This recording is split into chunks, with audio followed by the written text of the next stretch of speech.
watching Where Are They Now with your host, Dianne Hart. Now here's Dianne. Good evening. Welcome to Where Are They Now? Tonight, I have the pleasure of interviewing Gayelynn McKinney, one of the most accomplished drummers in Detroit, a renowned international drummer. Her father was a legendary jazz pianist and composer, Mr. Harold McKinney, who once played with Billie Holiday. Her mom was a noted singer. Good evening, Gayelynn. How are you? Good evening. I'm doing good. Thank you for having me on your show. Oh, absolutely. We're going to jump right in. Where are you from? I am from Detroit, Michigan. What part? I grew up in Highland Park. Went to Highland Park High School. HP for life. I've read your bio. I know a lot more about you than you might think, girl. I understand that you've been playing since you were about 2 years old. Yeah, I started at 2, and the way that came about was my mother said I was always very active when she was carrying me. I was always moving around, and even my father, said something about him sleeping next to her, and he kept feeling something in his back. He nudged my mother and was like, "Gwen, what you want?" And she didn't say anything. And so after a while, he went back to sleep, and then it started happening again. And he woke up. He said, "Gwen." She said, "What are you talking about?" He said, "You keep tapping me in my back." And she was like, "That is not me. It's the back of me." So apparently, I was destined to do this. So finally, they came up with the thought, let's get her something to beat on. So they bought me a little drum set. I still remember that set, even though I was 2 years old. That set is very vivid in my head right now. So I played on that set until I was 9. And then when I got 9, well, obviously I had gotten bigger. So my father decided it was time to upgrade to a big girl kit. So he bought me a regular size drum set. And I played on that set the time I was 9. So I got another set at 16. So were you playing professionally at all during those years? No, I wasn't playing professionally until I turned 18. I did sit in with some pretty noted artists like Grant Green. I sat in with him when I was about 9 years old. And I didn't even know who he was at the time. I didn't find out till later who I'd actually sat in with. So it was really something looking back, that, wow, I actually sat in with Grant Green. Till I was 18, I started playing professionally with my father and my mother. I would play with her too. So you've been playing all your life.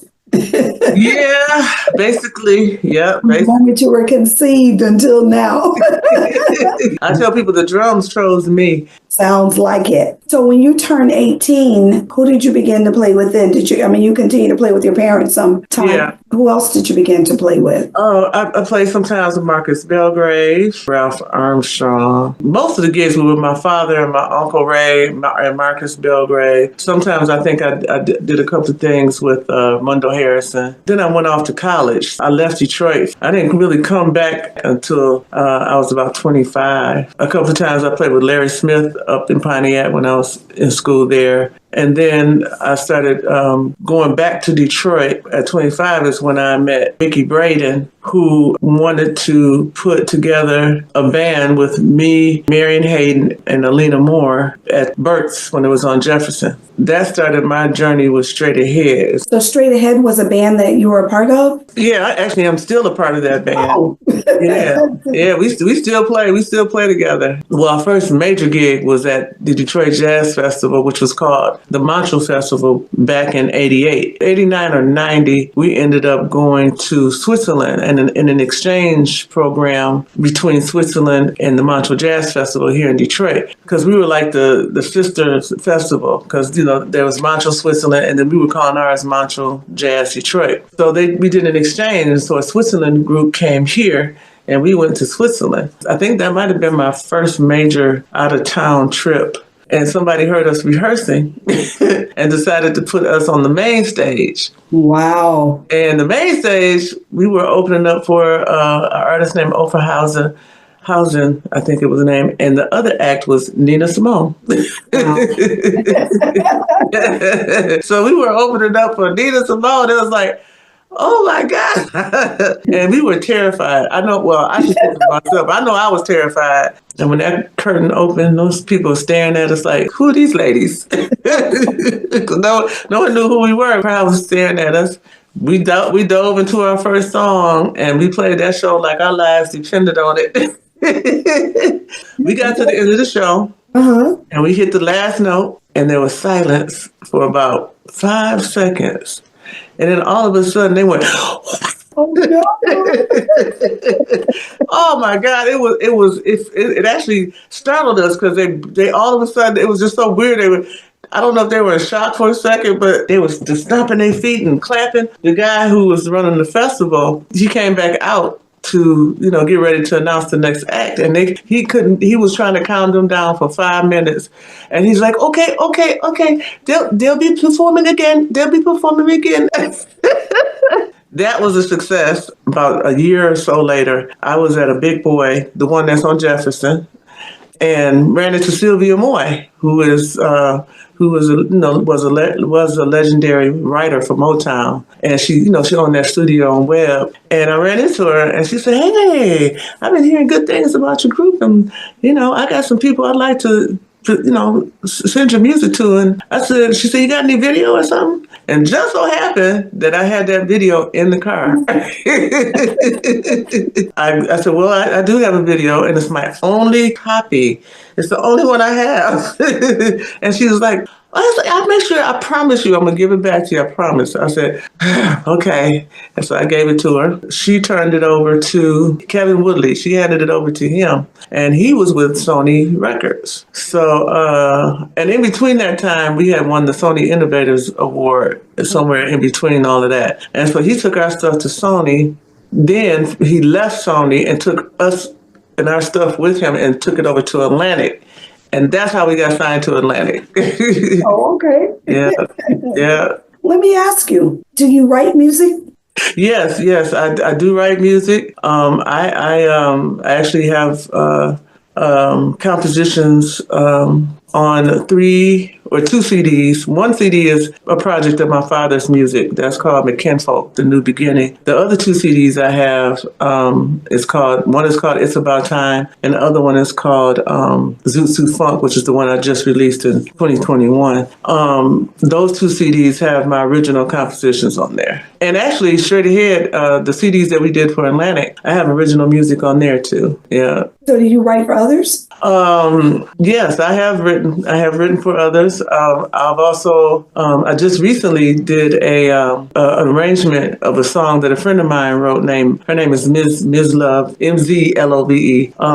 She wrote a song like 17 years ago, and I did a rearrangement of it and made it, I guess, I don't know if I want to call it more modern, but not more modern, but just different than what the original was. Mm-hmm. And she just released that about a month or so ago. And then I've written a song another friend of mine wrote lyrics, and I wrote music to her song. Yeah. So yeah, I have written for others. It's wonderful. Now I know that you've played with some awesome folk, but I'd like you to just tell us a little bit about some of the individuals you played with and who influenced you. I know your parents had to, but who else also influenced you? Well, of course, Marcus Belgrave had a lot of influence on me. Wendell Harrison had a lot of influence on me. But my mentor, one of my mentors, is a drummer named George Davison, who passed last year. I sat up under his feet from the time I was 5 until I was a teenager, because Dad had rehearsals every day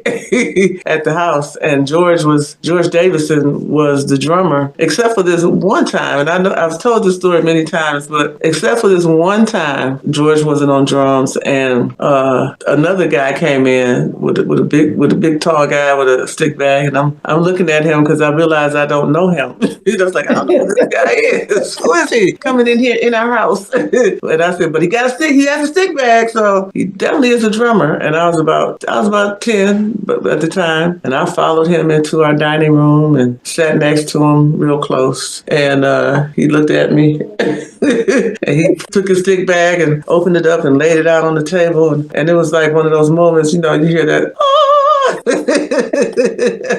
I was like, ooh. And so he had these red drumsticks that I was looking at and thinking to myself, I want those. I want those sticks. So I looked at him, and he looked at me at the side of mine. I finally worked up the courage to tap him on his shoulder. And he said, yes. I said, can I have those sticks? And he said, what? I said, can I have those? And he said, he frowned up a little bit, and then he chuckled. He said, what are you going to do with my sticks, girl? I said, I'm going to play with them. And he chuckled again. He went, okay, all right. Okay, I'll tell you what. He said, you listen to me, then I'll think about giving you the sticks. I want you to remember the melodies of every song. And I thought to myself, the melodies? Why do I have to remember the melodies? I'm a drummer. And so he said, yeah, I know you're a drummer, but all drummers just listen to rhythm. I want you to remember the melodies too. And I said, okay, well, why? He said, because if you remember the melodies of the song, you'll know the song better. You'll learn the song faster too if you know the melodies of the song. And when you take drum solos, people will know where you are. And sat there for a couple more seconds. And then I said, can I have those drumsticks? He said, go on out of here, take these drumsticks. So I took those drumsticks and played with them until they were a pile of toothpicks on the floor. When I was about 17, I'm looking through a book with my friends, this jazz book, and I stopped on this page and looked at the guy. I said, oh my God. And my friend said, what? I said, oh my God, that's the guy who gave me the drumsticks when I was 10. And they looked at me like I was crazy, like, that guy, he didn't give you any drumsticks. I'm telling you, that is the man that gave me drumsticks when I was 10. As it turns out, that man was Max Roach. So Max Roach, the great jazz drummer, gave me his drumsticks. When Shreddy had got signed to Atlantic, I had a chance to see him at which is now the Fillmore Theater. We opened for him, and he happened to come to our sound check. So I made a beeline over there to him. Mm-hmm. I'm probably about 27 now. I said, I just got to let you know. I said, I know you don't remember me, but I just got to let you know. And he stopped me before I could finish. Said, oh, I remember you. You, that little girl, took my drumstick. I said, oh my God, you remember that? He said, oh, yeah. He said, yeah, you're Harold McKinney's daughter. I said, yeah, I am. And he said, I just want to let you know that what you told me stuck in my head like glue. And I remember the melodies of hundreds of songs. He smiled at me. He said, good. Unbelievable. I understand that you played for some awesome people like Aretha Franklin and Marcus Belgrave and Ralph Armstrong. What was that like? I also played with Benny Golson and Jason Marcellus, Larry Coryell, Roy Ayers. So right. Playing with Aretha, her and Benny Golson, I would say, were the two gigs that I was the most nervous. Because these are like people I really idolized. I was really nervous, especially Aretha, because she doesn't play around with her music. When I interviewed Ralph, he said the same thing. She is a no-nonsense period. That's right. The first time I played with her was in 2004. This was before I actually started touring with her. Her management team asked me to play with her at the Detroit Jazz Festival because she was going to do a jazz half of her show and an R&B show. And they wanted me to play the jazz half. A lot of people didn't know, I don't think knew that I played R&B as well. Anyway, so I got a call and we went to her house for a rehearsal. I remember Perry Hughes being there. So we kept getting this ending wrong on one of her songs. She said, no, I wanted to go blah, blah, blah, blah, blah, this way, that way, this way. I said, okay. So we played it again and it was wrong. And she said, hold on a second. She went over to the piano and she played it the way she wanted it to go. And then she looked at us and said, nah, I don't have to tell you how I wanted to go anymore, right? We were like, no, ma'am. We got it.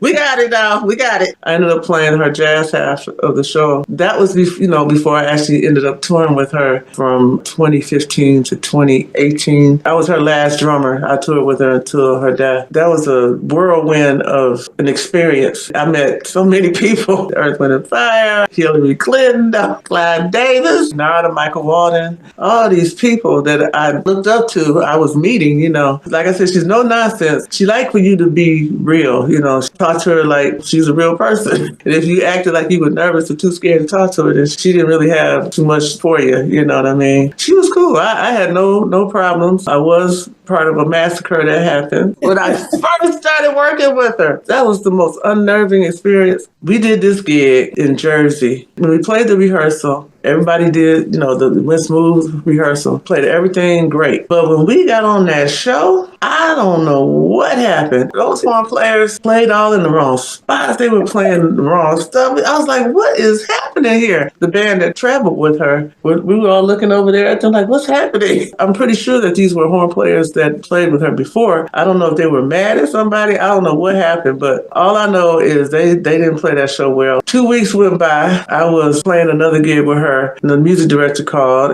at 10 o'clock morning, come on down and meet us in the lobby. I said, okay. So I went down there, 10 o'clock on the nose, and I'm sitting there, and I see a group of people sitting over there about two, 3 tables down. And I said, where are they at? And so finally, after about 10 minutes, somebody walked over and said, do you play drums for Miss Franklin? I said, yeah. He said, oh, well, we're all over here, which was the table I was looking at 2 or 3 tables down, but I didn't know anybody. And I said, well, who are you? And he said, well, I'm the music director. I was like, okay. The whole band was gone, except for me. I was like, that was a very unnerving experience because I was comfortable with the other band, and then now there's a whole group of people I don't even know. It was crazy. We ended up touring, those 3 years with her, basically. Right. Yeah. Well, we're going to take a break and we're going to listen to your song called Space Goddess. Then when we come back on the other side, we'll talk a little bit about that song. Okay.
Welcome back to Where Are They Now? I'm your host, Dianne Hart. My special guest tonight is Miss Gayelynn McKinney. What a bad jam. So now tell me a little bit about what inspired Space Goddess. I wrote that song actually when I was in college. Uh-huh. I played it live many times with my groups. I never had a chance to record it. I decided that I would record it and put it on this latest record. As far as the name goes, it felt like that song felt like a journey to me, like a traveling. When I ended live, I kind of ended in a way where it's like we're landing now. There was already a sun goddess out there. So I didn't want to call it that. It felt like travel to me, so I ended up calling it Space Goddess. Okay, but it's a bad jam. So let's talk a little bit about where can your fans find you out on? What social media platforms can they find you on, and how will you be listed on those platforms? You can find me under my name, Gayelynn McKinney, Gayelynn McKinney.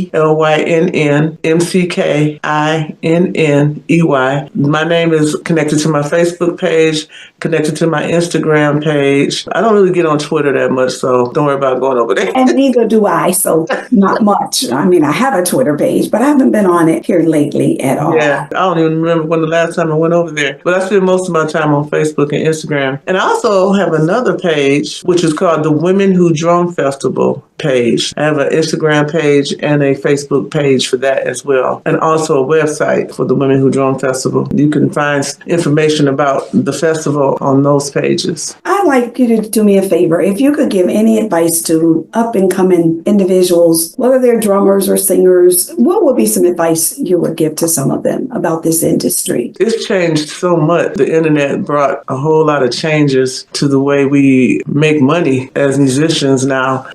Before people would buy CDs and you could only exclusively get the music from either buying it from the artist or buying it from the store. Right. But now, when the streaming platforms came into the picture, Spotify, Amazon, and Pandora, and all these streaming sites, it made it really difficult for us to make money at our music, because now they can just go and stream it, and they don't really have to pay for it. And Spotify, you have to get a million. If you get a million streams, that's getting you $1,500 or something like that. It's like extremely difficult to make money selling your music unless you find a way to just don't put it on. If you decide, well, I'm just not going to put it on these streaming platforms, I'm just going to put it on Apple Music where they have to download it. That's one way you can make sure your music sells. The only problem with that is a lot of these younger people, they're going straight to the streaming sites. And if your music's not there, they may or may not download your music on Apple iTunes. It's difficult to try to get your music sold, but the advice I would give to help the process and to get followers, because now a lot of your touring work depends on your presence in social media. You got to get your numbers up on social media and try to get a nice following so that people feel like, oh, well, she's got a whole bunch of followers on Instagram and Facebook. She'll probably sell tickets for the show. This is what the promoter is looking at. Right. And so I would say, make sure you get a good social media presence. I wish I had come up a little later. I would have had probably a bigger social media presence than I have now. I'm still working on the building part. But have a good social media presence. Have a good booking agent who believes in what you're doing, is willing to take the time to, help you get work. Because it is a lot of work. You have to stay on the phone. You have to call people back. Then if people don't answer, you got to keep emailing them, or calling them or emailing them until you get a response. And it's a lot to do. And so if you have a good booking agent that wants to help you do that, that's a good thing to have. If you're putting out a record, one way you get your social media presence up and your downloads or whatever, you have to have a good promoter. Promoters are extremely expensive, if you want a really good one. Or if you got someone who's just willing to do it for you, that's great. But if you don't, if you put out music, you have to have a promoter now, because there's so much music being inundated now into the world via internet and streaming and all that. People are putting out stuff all the time. So you got to try to get past those people and get heard. Right. So you have to get a good promoter who's going to put it in the right places so that people can hear it via radio. If you can get on television, that's cool too. If you can get on a program or do stuff like we're doing here to promote your music, so that you can have a presence and download your music and people want to hear it and download it. You can actually build build up your revenue. You can get, a bunch of streams. You can get a little money. Those are factors that I would say that are important to try to get work and to get your music heard. Are you currently playing or touring right now? But you're playing somewhere in Detroit. I play regularly with Ralph Armstrong and Gerard Gibbs at Baker's Keyboard Lounge. I play there every Friday and Saturday, unless we're doing something different. Like next weekend or this coming weekend, we're playing at Blue Llama on Friday, but we'll be back at Baker's on Saturday. So most of the time, we're there, though, Fridays and Saturdays at Baker's. I venture off in other places, too,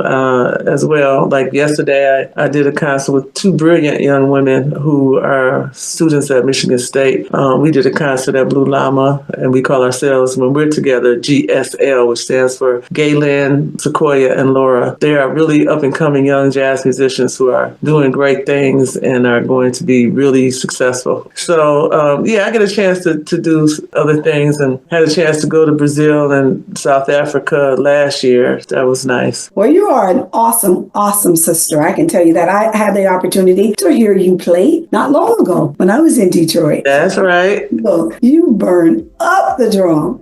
Oh, thank you. I was like, who is that, Thomas? Who is that? I gotta interview her. He was like, that's Gayelynn.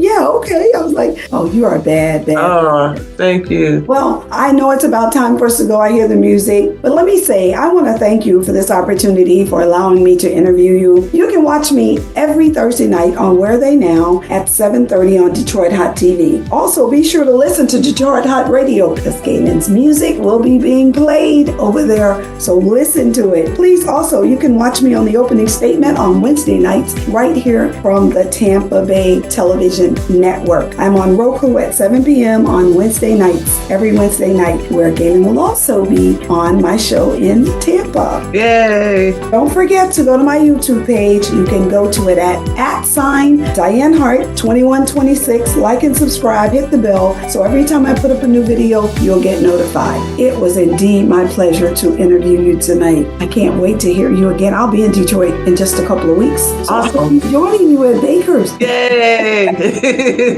Awesome. So again, thank you so much. Thank you so much. I appreciate you. Bye. Absolutely. Bye-bye.